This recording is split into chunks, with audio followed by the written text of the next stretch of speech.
સમાચાર સુરતથી જ રાતોરાત મતદારો ગાયબ થવાની ઘટના પર સાંસદે હવે સવાલ પૂછવાનું શરૂ કર્યું છે। કોર્પોરેશન કમિશનર અને કલેક્ટરને પત્ર લખીને સાંસદે રજૂઆત કરી છે। બીએલઓ ગયા ત્યારે એક વિસ્તારમાં તાળા લાગેલા હતા। આ દાવો કર્યો મુકેશ દલાલે।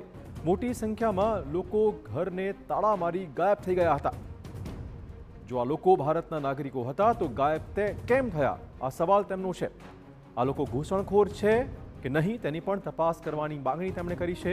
ભાગી ગયેલા લોકોને શોધીને તપાસ કરવા સાંસદે માંગણી મૂકી છે। સુરતમાં એસઆઈઆર હેઠળ થયેલી મતદાર યાદી સુધારણાના પ્રક્રિયા વખતે સુરતના એક વિસ્તારમાંથી મોટી સંખ્યામાં લોકો ઉચાળા ભરતા સાંસદ મુકેશ દલાલે સવાલ પૂછ્યા છે। સુરતના સાંસદ મુકેશ દલાલે મ્યુનિસિપલ કમિશનર અને જિલ્લા કલેક્ટરને પત્ર લખી રજૂઆત કરી છે। રાતોરાત ગાયબ થયેલા મતદારોની તપાસ કરાવાય તેવી તેમણે માંગણી કરી છે।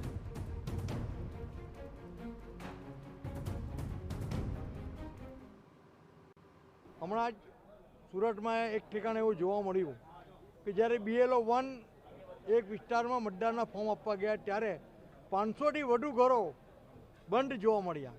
એ લોકો તાળા મારીને ભાગી ગયા। તો પ્રશ્ન એ ઉપસ્થિત થાય છે કે જ્યારે મતદારની નોંધણીની કામગીરી ચાલી રહી છે ત્યારે જ તમે લોકો ઘરને તાળા મારીને ભાગી કેમ ગયા? જો તમે ભારત દેશના નાગરિક છો તો તમારે ડરવાની કોઈ જરૂર નથી। અને જો તમે ભારત દેશના નાગરિક નહીં હો તો તમે ગેરકાયદેસર રીતે આ દેશમાં રહેતા હતા, આ શહેરમાં રહેતા તે પ્રતિપાદિત થાય છે। આથી મેં આ ગંભીર બાબત પરત્વે કલેક્ટરશ્રી કમિશનરશ્રીનું ધ્યાન દોર્યું છે કે આ જે લોકો ઘરને તાળા મારીને ભાગી ગયા છે તે લોકોને શોધવામાં આવે